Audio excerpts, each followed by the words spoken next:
like to call this May 11th, 2023 Board of Education work session to order. George, can you take the roll? Mrs. Bissell? Here. Ms. Cobain? Here. Mr. Miko? Here. Ms. Docek? Here. Mrs. Hausen? Here. All present. All present, thank you. You can all rise for the Pledge of Allegiance. To the flag of the United States of America and to the republic for which it stands, one nation, under God, indivisible, with liberty and justice for all. All right, we're going to start tonight with executive session to discuss the matters of. George, if you can click on the executive session for us. To prepare for negotiations or bargaining sessions with public employees concerning their compensation or other terms and conditions of their employment.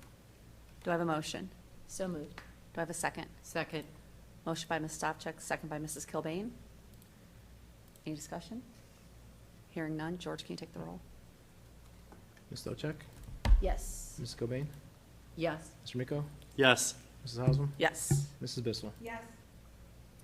We'll enter into, motion passes, sorry. We'll enter into executive session at 6:05 and return for our regular scheduled meeting at 7 p.m.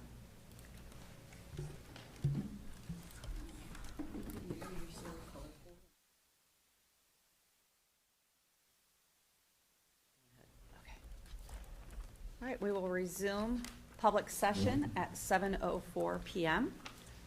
Continuing on with our agenda, our district goals, our financial prudence, academic achievement and growth, and community engagement. We strive as a board to measure all of our decisions against these three goals. Next is public comment. I do not have any slips for public comment. With that, I'll turn it over to Dr. Ryba. Thank you, Ms. Hausen. Before we get to George's presentation, we do have a recommendation that we would like to share with the board at the start. So I'm going to turn it over to Jenny, who will share that with you and the full board. Thank you. So later on in my section, we have a recommendation for your consideration of a building principal for Kinsner Elementary. So we have conducted several rounds of interviewed several candidates, and are thrilled to announce Mr. Lou Marconi as our recommendation for the next principal of Kinsner Elementary. Just a little bit, I'm going to ask Lou to come to the podium, but as he's walking up here, I'll share a little bit about him. So he's been in education for about 15 years. Most recently, he is the principal of Frank Elementary in Perrysburg. It's a K-4 building, so he comes with some elementary experience. He's also taught at the elementary level as well. And, you know, Lou, although he currently lives in the Toledo area, his heart is in the Cleveland area. Graduated from Bay Village, am I getting that right? Yes, correct. graduated from Bay Village, and his wife is from here as well. And so looking to come back home into this area and raise their beautiful, I haven't met her yet, but I saw the picture and she's beautiful, beautiful little Charlotte.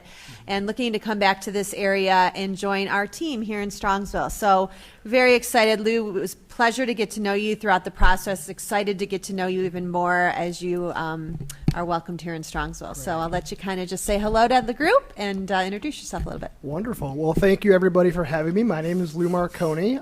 As she said, I'm currently the principal of Frank Elementary in Perrysburg. Been there for 4 years, but my heart and my home is in Cleveland. So I grew up around here. I was born and raised in Grafton. We moved to Fairview Park for a little bit, but I graduated high school from Bay Village. Wife is from Parma. We have a beautiful little girl who's also called Elsa. She rotates between Mirabelle, but now it's Elsa. And my sister just had a little girl too. Her name is Nora. And there have just been some things that have drawn us back to home, because this is where our roots are. This is where our family's at. So we're really looking forward to coming back into the area. Elementary education is where my passion and my heart is at. I'm excited to be a part of a district that is so driven. I know that growth and just development is a core value here. It's a core value of my own. And I'm looking forward to getting to know each and every one of you. So I appreciate the time. I appreciate the opportunity. And go Mustangs. Thank you, Lou. Yeah, and just to clarify, Lou is not Mrs. Marconi, the Secretary of I am Kinsner's not. husband, No, and no. nor son, nor anything, right? No relation, right? No. Okay. So, but it'll be funny to talk to Marconi and Marconi. Yes, Mr. and Mrs. Marconi, yes, at Kinsner. All right, well, thank you, guys. Thank you. Thanks, Lou. Welcome to the district. So, as Jenny said, it was an absolute pleasure getting to meet Lou throughout the 3 rounds of the interview process we did. And prior to the final round, I had an opportunity to speak at length with his superintendent. And you could tell the passion that Tom had for Lou's leadership there and the work that he did over his 4 years there. And I told his superintendent, hey, we're meeting with him on Friday afternoon. I'll let you know how things go, what we decide. And the response I got was, I'm thrilled for Strongsville, but sad for Perrysburg. So, you meant a lot to your current district, and I know you're going to mean a lot to us as well. So thrilled to have you on board shortly here as we go through the vote. So thank you, Lou. And then turn it back over to you, and I'm sure we'll go to George next for his report. Thank you, Dr. Iba. Welcome, Lou. Welcome to Kinsner. I'm also a Kinsner family, and I have a son there at Kinsner, so looking forward to having you there. All right, so I have one item for tonight, which is a discussion item. It's that time of year again for the second 5-year forecast of the fiscal year. So we have the 5-year forecast is presented twice a year. Once in November and again in May. The May 5-year forecast I use as we're wrapping up this fiscal year and begin the budget planning for the upcoming fiscal year 24. At this meeting, we'll have the discussion, and then at the May 25th meeting, have it on the agenda for your consideration. It needs to be approved and submitted to ODE by the end of the month. The 5-year forecast for consistency purpose is the same format that I've been using in previous versions as well. So. Feel free to ask any questions as I'm moving along. The forecast is broken into 4 sections: the assumptions, revenues, general fund revenues, general fund expenditures, and then the 5-year forecast summary at the end. And to clarify, the 5-year forecast is just for the general fund. Major assumptions: the property tax collection rate. Property taxes are our biggest revenue source, so as the collection rate fluctuates, so will the amount of dollars that come in. Calendar year 22, we had a collection year 22, we had a 99.26 collection rate. The 3-year average is 98.53, and that's what is being assumed in the life of the forecast.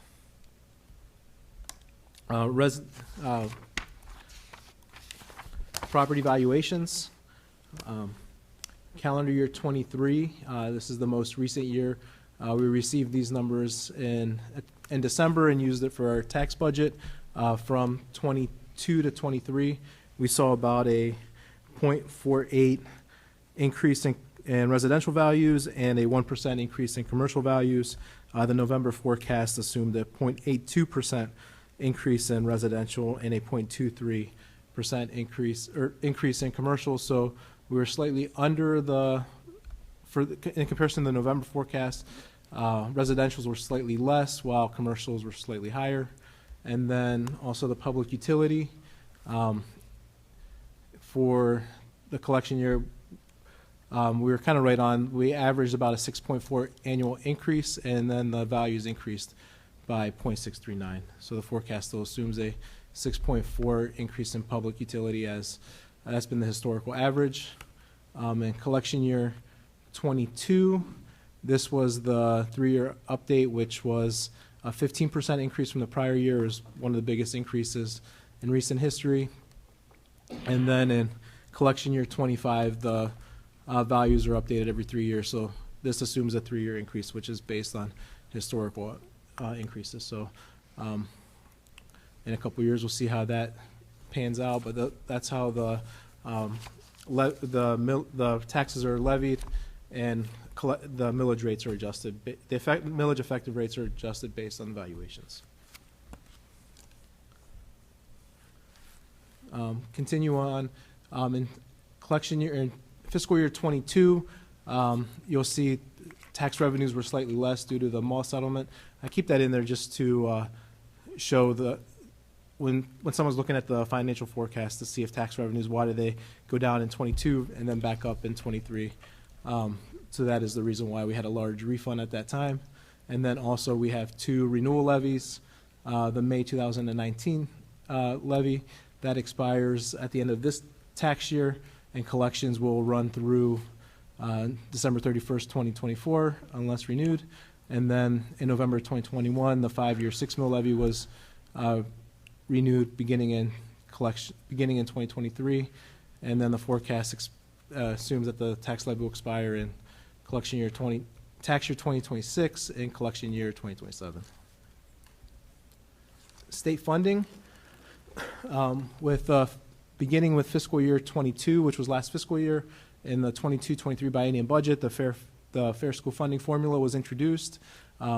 With that, there was a major shift on how schools was funded via ODE, where previously we had pass-through dollars, which increased revenues but also increased expenses. Those pass-through dollars are now funded to those schools directly, so it lowered our revenues and also lowered expenses, but the net impact was a favorable $1.1 million in our favor overall. And then this biennium budget is wrapping up, and the state is currently in the next biennium budget process.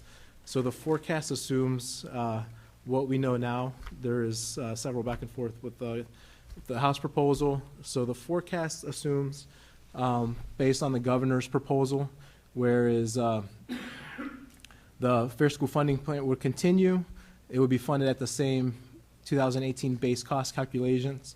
Original phase-ins of the new formula would continue. While there's been no legislatively approved state budget, again, this forecast assumes it's prepared based on the governor's proposal. The base per pupil cost funding is calculated at the 2018 level through 2027, and then the phase-in continues through 2027. Since the governor's proposal, where it currently stands, the House of Representatives introduced and passed an amendment to the governor's proposal that updates the base cost to 2022 data. With this, some districts will see a significant increase, and some districts may benefit minimally. I ran the simulations for us, and ours would have no impact.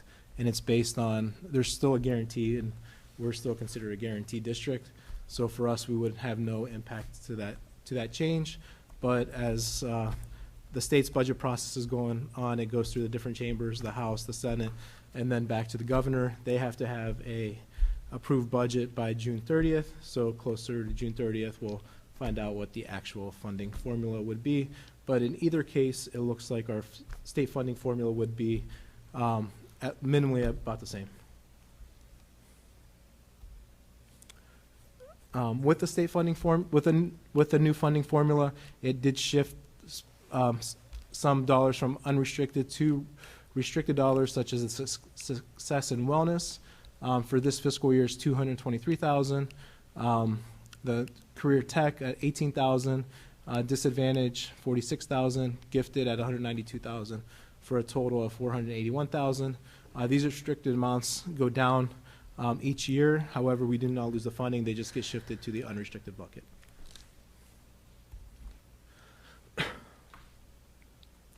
Expenditures. In fiscal year 22, we had an increase of 7 employees. In 23, we had an increase of 16 employees. For the upcoming school year, we're projecting an increase of 10 employees, which is due to enrollment needs, combination of teachers, aides, and other and monitors. And then in fiscal year 25, an increase of 11 positions, which assumes that the ESSER-funded positions, those will expire after next school year, and they would be shifted to the general fund. The biggest increase overall to the forecast and the biggest impact between November and the November forecast and this forecast is healthcare premiums. And the healthcare premiums increased by 3% in fiscal year 21. In 22, they increased by 1.37%. For fiscal year 23, the current year that we're in, it increased by 8.7%. In November, we had projected the out years would increase by 8%. That was, as we typically did, came in better. But last year and this year, our claims were running significantly higher than years past. We just received our increase for next year, and it's going to be 15%. So in November, we had projected an 8% increase. For next school year, it's almost doubled to an increase of 7% from that November forecast of 15. So that's going to have a cumulative effect on the out years. And then the out years we had at 8%, and I increased that 8 to 10% for the out years. So we've had a lot of good years with health insurance from where we projected to where it came in. It kind of goes in cycles. So hopefully this is just a cycle and it doesn't continue. And the out years, hopefully although we projected 10, we see something better, but it could also go the other way as well. So as you'll see in the forecasts later on in the presentation on how it has an impact to the forecast. And then just for comparisons, while these numbers are still on the forecast, for fiscal year 20 and 21, we did have, we experienced some cost savings due to the school closures at that time. Purchase services, we did see an increase in fiscal year 23 due to increased costs and placements for special education, and then also other instructional programming. Materials and supplies, we saw an increase from 22 to 23, which is due to 22 unspent budget, and then materials and supply only make up about 2.3% of our general fund budget. Capital outlay, about 50% of this category is for Chromebooks and infrastructure to support district's one-to-one technology initiative. However, during fiscal year 24 and 25, the budget is increased by $150,000 each year to replace all the employees' district desktops. This is all the classrooms, desktops in each classroom throughout the district. There is as Windows is updating, those computers need updated due to security issues.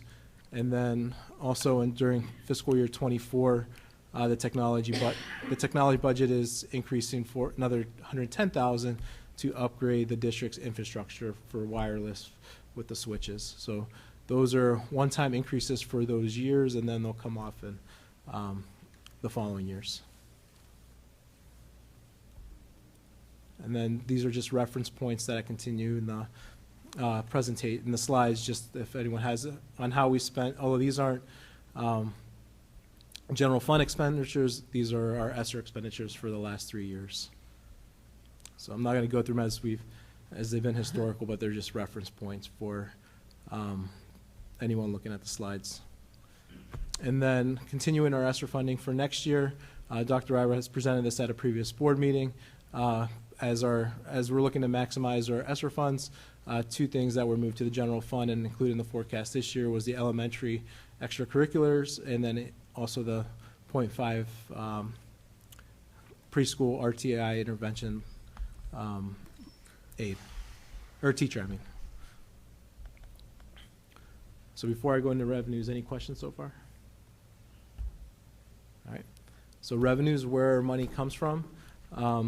Overall, our biggest pot is local taxes, which makes up about 74%, and then state foundation about 10.2%, and the state of Ohio reimbursements about 7.3%, and then the TIF and other revenues make up the remaining revenues. But the point here is local taxes make up the biggest portion.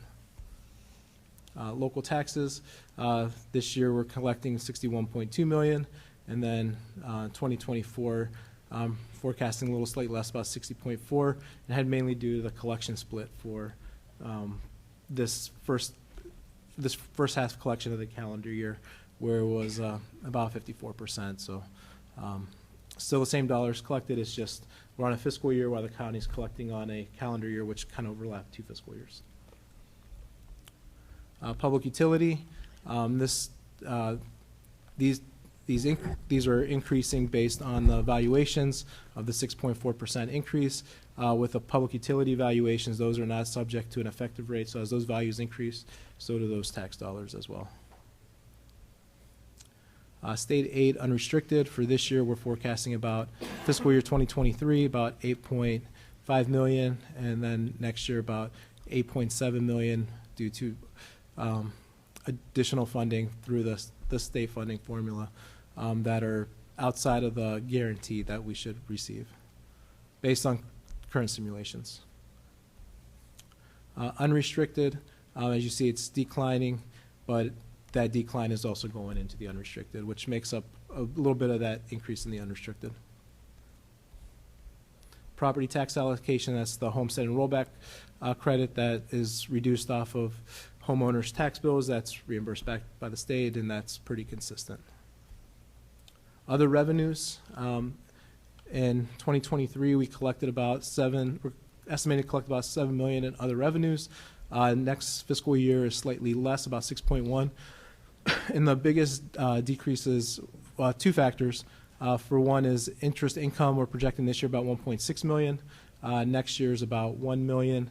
The difference is not because of interest rates. It's because of, if you recall at a previous board meeting, we had transferred that $25 million out of the general fund into Fund 70, and that interest will follow that $25 million into Fund 70, which would take it away a little bit from the general fund. And then also the revenue in lieu of taxes, the TIFs. This year we collected about 3.1 million. Next year estimated about 2.9. And the difference is those 3 out-of-court settlements that we had that were approved in December were one-time dollars for this fiscal year. Any questions so far on that? All right. Other financing sources. These are refund of prior year expenditures or other other revenues such as a return of advances. In 24 to 27, the 80,000 return of advances, and then in 2021 and 2022, the big increases there were the refunds back from the Bureau of Workers' Compensation. Those years that we had those big refunds back. And these are dollars you can't plan for or forecast for. If we receive them, it's a bonus. Any questions on revenues before I get into expenditures? All right, so expenditures. So the biggest piece of the pie for expenditures is salary and benefits, which make up about 82.8% of total expenditures. And then purchase services, about 9% or $7 million. And then materials and supplies and other objects are in the 3% range, and equipment and capital outlay is about 1.3%. Salaries. Salaries are increasing based on the current negotiated contracts. Benefits, that is increasing based on the healthcare increases that I touched on earlier. So from 22 to 23, we had an 8% increase, and then from 23 to 24, there'll be a 15% increase, and then 24 to 25 be a 10% increase from every year on out. And then depending on how our claims are, those could fluctuate either way. We're just assuming a 10. Hopefully it's less, but it could also be higher as well. Purchase services for fiscal year 23, projecting about 7.5 million, and then for 2024, projecting about 7.7 million. The increase there is about 234,000. It's made up of increased costs due to our outsourced transportation with Suburban.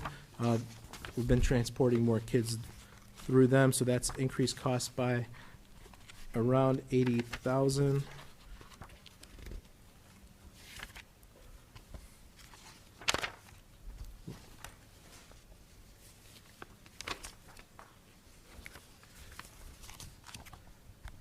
We also had increased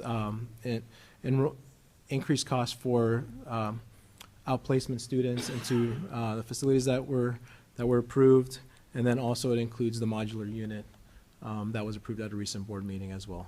So, and then utilities, normally forecast around 4%, increased it to 7%, and projecting an increase, but we're in a consortium with the Ohio Schools Council, so we're kind of waiting to see what those rates actually kick in as electricity rates are increasing throughout the state.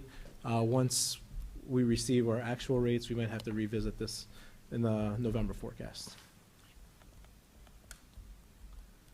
Materials and supplies make up about, as I stated, about 3% of the total budget, and make up instructional supplies, office supplies, textbooks, software, fuel, and building cleaning supplies.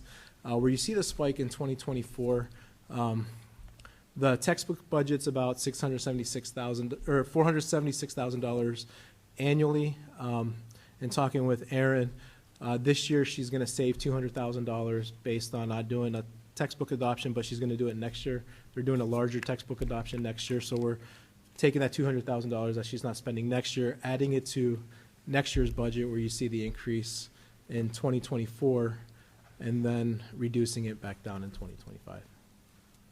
So that's why there's the spike in 24 and then back down in 25. Capital outlay, as I touched, it's going to increase in 2024 and then slightly go down in 25, 26, and those were to the capital improvement investments that, or the capital improvement upgrades that technology needs to do throughout the district. General fund debt, we have two general fund debt issues. One's a from 2005 for a school improvement. I think it was for the preschool. That goes until fiscal year 2037, and then we also had another one from 2008 for energy efficient House Bill 264, which expires after next school year, so which will leave us down with about a $75,000 payment per year until fiscal year 37. Other objects, it's primarily 74% of this category is primarily made of county auditor fees. They charge us for collecting the tax dollars, and they take a percentage off of that. It's a little over 1%, and that makes up about a little over $1 million. And then we also have our insurance that comes out of this line. That's about $160,000, and then auditor expenses for annual audit about $50,000, and then the ESC deduction from the state foundation gets recorded in this category. Transfers and advances. The big increase this year is the $25 million that was done to fund 570, which kind of shows as an outlier in the graph. The other forecasted transfers out that we will need to do. We do have a food service one, but that looks like that might be a savings for this year. The termination benefit fund for $425,000, summer school, the field turf annual transfer, the fund 070, and then the high school track that we recently approved as well for $565,000. And then the following years is just continuing the annual transfers. And then next year does have, if we decide to do it, it's there as a placeholder, is the $750,000 that was slated for the Kinsner HVAC. Any questions on expenditures before I go to the summary? So general fund summary, I do have the November forecast here just as a comparison before I go into May. As you can see in the November forecast, we did not have the transfer of the $25 million, and then also in fiscal year 26, our revenues over expenses were about $300,000, and then in 2027, we began deficit spending by $900,000. Due to the changes in healthcare, it's slightly shifted.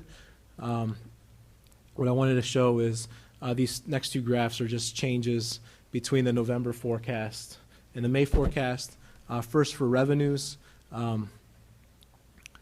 for fiscal year 23, revenues will come in about $1.5 million higher than the November forecast. For next school year, net of the change in the property taxes and increase in the state aid, that'll be about $0.82,000 less, and then in 25 through 27, taxes will be, or not tax, revenues will be about $200,000 to $500,000 higher per year. The biggest change is expenditures, though, as I highlighted the benefits on what that 15% increase did to the employee benefits from the November forecast. Is in 24, it increases the expenses by 1.2 million, and 25 by 1.5, 26 by 1.9, and 27 by 2.4. Is that cumulative effect that although next year's increased by 15%, that 15% kind of carries on then an additional 2% each year after that from the 8 to the 10. So the overall impact to the forecast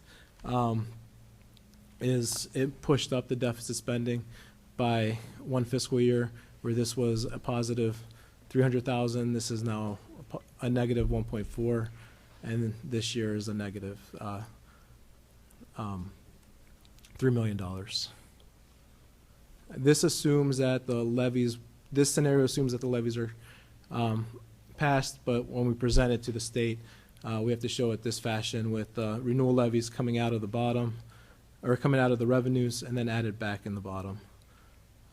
So overall, if the levies were not approved, we'd be deficit spending even sooner. But if they, and then our cash balance would go from 43 to 15. If they were approved, we'd go to 43 to 39.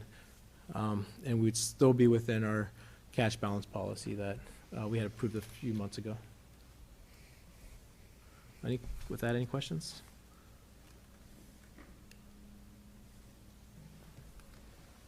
All right. Thanks. That's all I had then. Thanks, George.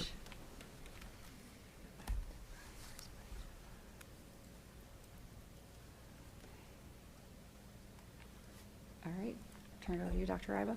Thank you, Ms. Hausum. At this time, I want to bring up Abby Ranieri. Abby is been working with us for a while now from GPD, and she's going to share with us some information on the Expedited Local Partnership Program and kind of give us all the context for that. So turn it over to you, Abby. Thank you. Good evening. Good to see everybody and meet the couple of you that I haven't had a chance to meet yet. We are obviously going through a process with the committee right now to look at what we might need to do to address some of our facilities, including, you know, the focus is really around the elementary schools, but we're going ahead and going through that process and trying to make sure we have a sense of all our facility needs. So we're kind of at a point in the process where we want to think about the future, and if we're going to actually have a recommendation for you all for a master plan for those elementary schools, and if we're going to propose that we need to go on the ballot for anything as part of our facilities project, we need to start thinking about how that might be financed. And a piece of that could potentially involve the OFCC. So it does not have to, but we wanted to at least talk to you about it tonight and let you think about if you wanted to join in this program or not. So the program we're talking about is the Expedited Local Partnership Program, as mentioned, and it is a way within the OFCC's process that you can, if I could sum it up in a sentence, it's a program that allows you to move ahead at your own pace with your own money, and for any work that you do that complies with the OFCC's design manual, you would build up credit in that program. And if you're familiar with the way that the OFCC funds schools, it's all based on your equity ranking, which is a function of your assessed valuation per pupil. So you would be up for money whenever your number kind of rises to the top. So they're going to fund all the school districts in order of need. And when it gets to your school district, that's when they would offer you your co-funding. So the little diagram's just meant to show that within the project, all the boxes are kind of colored in on the left. So the OFCC is going to want you to put a complete district-wide master plan on paper. You already have one on paper because your middle school and your high school renovations were done in partnership with the OFCC. So this would be our chance to kind of revisit that document and see if there's any changes we want to make to it. And what you elected to do was build a portion of that. So the next phase of the diagram shows some of the blocks filled in and some of them left empty. So you could kind of think of the blocks that are filled in as the new middle school and the renovations to the high school that you completed. And then the way that the program works is, you know, you raise all 100% of your funds locally, you go ahead and build your project, and then the last phase would be whenever your time is up to receive your funding from the state, you can go ahead and use that funding a couple different ways. If you still have a portion of your master plan left to build, you can use that credit to put it towards that next phase of your master plan. Or in the event that you've completed your full master plan, you would potentially be able to put that towards paying down on your bond. So that might be, less time, or, there's other kind of functions and ways that you can do that. But this is kind of a high-level overview of that process. The next slide kind of gives a history of your participation in that process. So for the new middle and high school, you did work through ELP, and you were receiving 7% state share. So you have 7% credit on your $65.5 million project with the OFCC as it states. I think at that time, the thought was probably, maybe by the time we address our elementary schools, we can cash in on that credit. I sat in a session with George down at OASBO recently, and with the OFCC, and there's no guarantee on getting that money, the time frame of getting that money, any of those questions that districts within ELP have been asking. So that is kind of an unknown for us when we might see that. So go ahead. I will add on to that. They started this back when, in 2000? 99, yep. 99. They're about, out of 613 schools, they're kind of in the middle of that equity list. We're towards the bottom. Yeah. So if that kind of gives any indication on when we'll likely see it. Right. So at present, some things to note. When you did your initial ELP agreement for the middle school, you locked in at your 7% state share. In your case, that was actually a good thing because your current state share has dropped to 6%. But that doesn't matter because your original agreement was locked in at 7%. So that's where you would stay. They redo that outlook every 3 years. And then if you wanted to continue to participate in that program, you would continue to earn 7% on any work you would do in the next phase. So if you were to build some new elementary schools, for example, that met the OFCC requirements, which means you have to follow their design manual. You also have to participate in LEED, which is Leadership in Energy and Environmental Design. That's a sustainability program that you have to build your building to certain energy requirements and sustainability requirements. And if you do that, you essentially, you earn that credit. The next slide, I think, starts to kind of show what we would need to do if we wanted to participate and what that means and doesn't mean at this point in time. So if you decided that, again, since you've already got some credit there, if you wanted to continue and earn that similar credit for this next phase, you would do two things next as a board. You would sign a resolution of intent to participate in the program. It looks like the first image up there. And that's just stating that you're undergoing planning efforts and you're intending to pursue a project. It does not say we're going to do this with you, state. It just says we're looking at this and we're intending to pursue a project. That's accompanied by the application, and that really just states the intended date that you want to go on the ballot. Those two pieces kind of get you back into the program. And at that point, the state will do updated enrollment projections on your behalf. I know you've already had an enrollment report done, but that would happen. We would get some planning support. So some planners at the OFCC would model out all the different options that we're studying with the committee. And each time we want them to model out an option, we would then know what % credit we would potentially get. They would be checking to make sure that we're in compliance with their rules as we're moving through the project. And then any buildings that would need to come down as part of that process, an enhanced environmental analysis would be done as part of that so that we could use some of those numbers for budgeting for asbestos abatement and things like that. So those are what we would consider to be the benefits of it. And then the final slide which may be a little bit hard to read, but I'll give you the highlights. We really established our task force at the beginning of this year, and we're kind of moving through our process of engaging and developing plans. And the point where we would want to make a recommendation to you as a board on the master plan would come around October, probably, is what we would anticipate. And then if you were participating with the OFCC, you would go to their November commission meeting. Your project would be on their November commission agenda. It's a little funky in the spring because the election is in March instead of May. So they don't have a commission meeting in December, so that's why we'd need to have our decisions made around October. You would file with the Board of Elections then in December to be on the ballot in March. And so what we would, if you wanted to participate in ALP, what we would be doing right now is just saying, hey, we're going through a planning process. We intend to potentially be on the ballot in March of 24. And you would not be locking in with them and agreeing 100% until you approve a resolution and go on their agenda in November. So there would still be time, in other words, between now and then to ultimately decide if you want to enter into an agreement with them or not. So that's why we wanted to kind of say there's not a lot, I guess, of risk, and you're not really making that final decision at this point in time to participate in their program.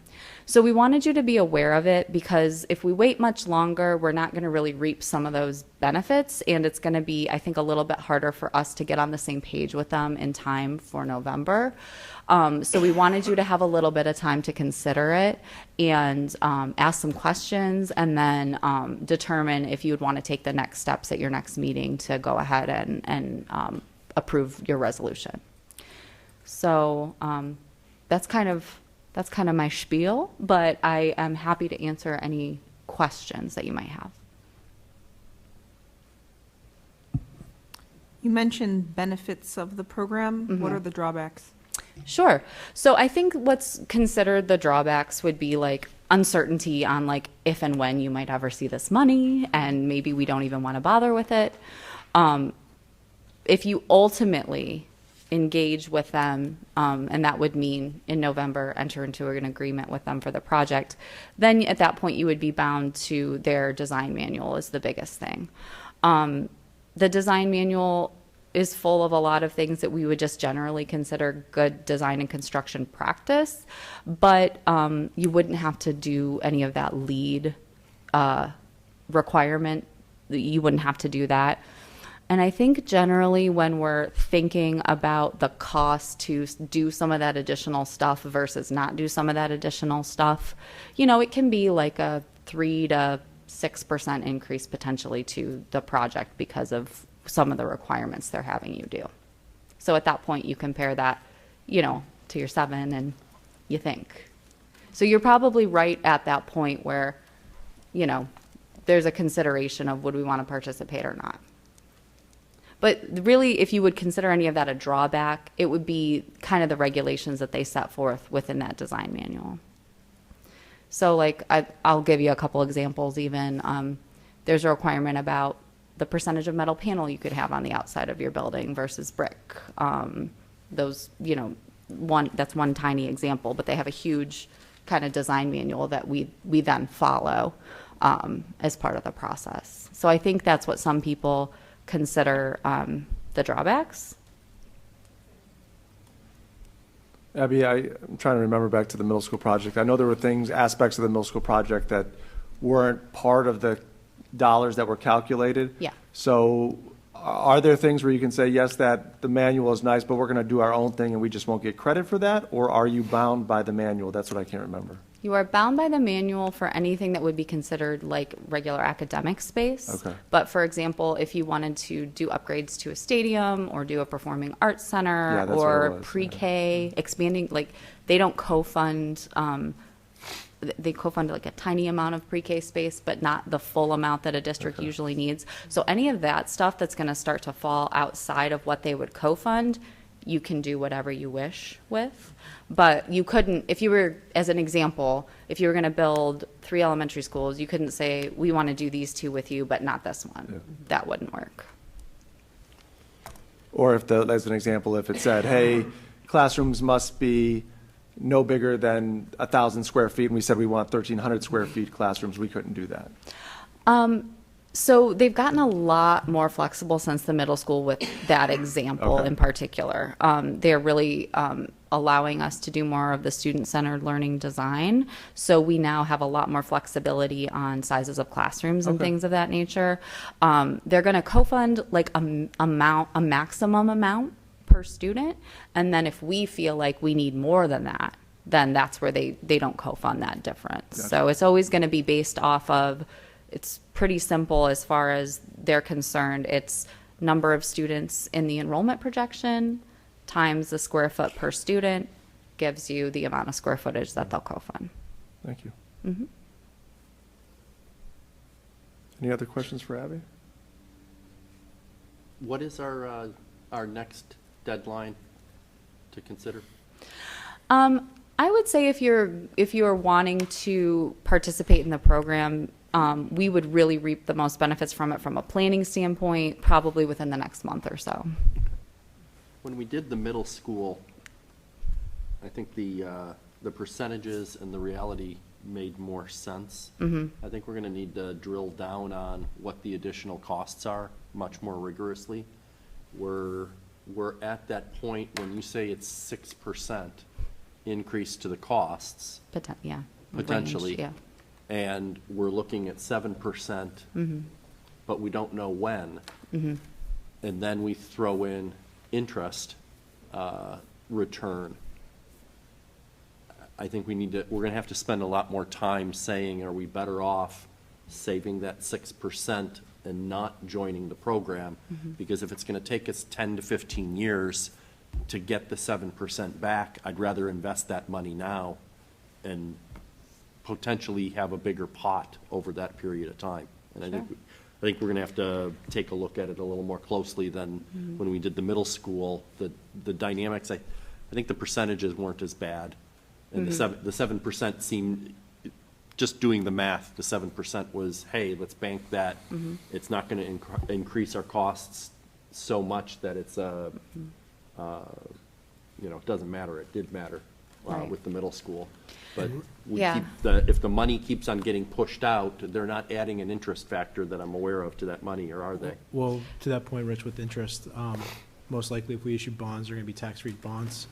And the government has restrictions on how much interest you can earn on those bonds, where if you have any negative arbitrage, you have to pay that back to the government. Okay.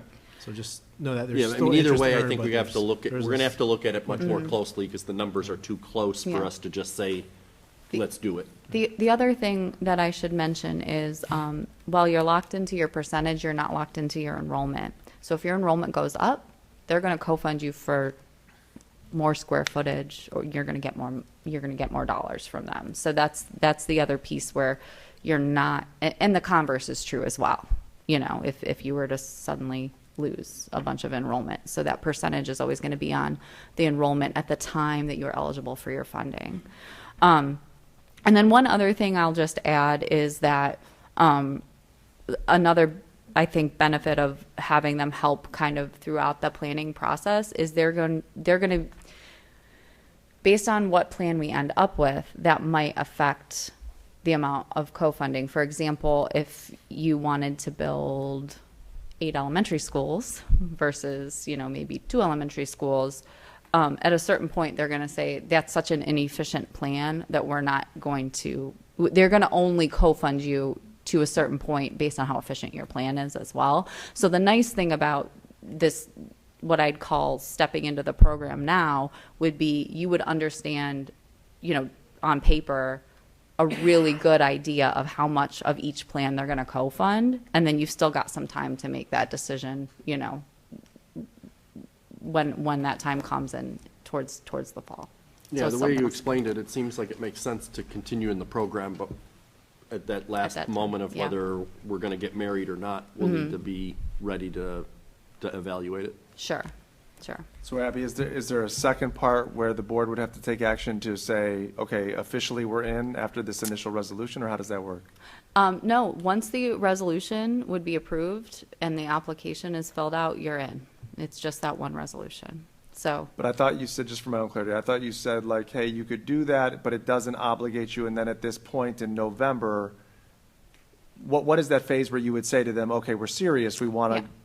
So what would happen is if you come to a master plan, you would finalize that, you would be working with them to finalize the master plan of what they would co-fund, and then we'll also be finalizing anything they won't co-fund as part of that. And they will put together what's called a LPA, more acronyms. It's a project agreement. And that, when you sign that project agreement, is what would happen essentially in October, and then it would go to the commission in November. So until you sign that project agreement, you're not committing to anything with them. And what that is it's your master plan from the state, and then it's an explanation of, this is what we understand you're going to build, this is how big we, it's kind of just narrative information that describes the master plan, and it's kind of just saying, okay, here's your deal with us, and you're not signing that deal with them until that point in time. So is there any negative to say, hey, it would be best if we pass the resolution in the next meeting or so, and then we go down through this process and do what Rich says, and then when October comes and we have to sign, then we can decide whether we're going to sign or not? Is there any negative consequence to that, or? I don't see one. Okay. So we can get engaged and then call off the wedding. Happens all the time. Any other questions for Abby? Thank you so much. Appreciate you being Thank here you. tonight. Continuing under business services, I'm going to ask our operations manager, Steve Breckner, to come up. He's got a couple more items for your attention. Good evening, everyone. The next item in this section is a resolution for some seal coating in the district. Be resolved upon the recommendation of the superintendent that the Board of Education accepts the proposals from Vasco Asphalt Company for the resurfacing of the parking lots for the middle school and administration building at a total cost of $41,358, and those proposals are attached.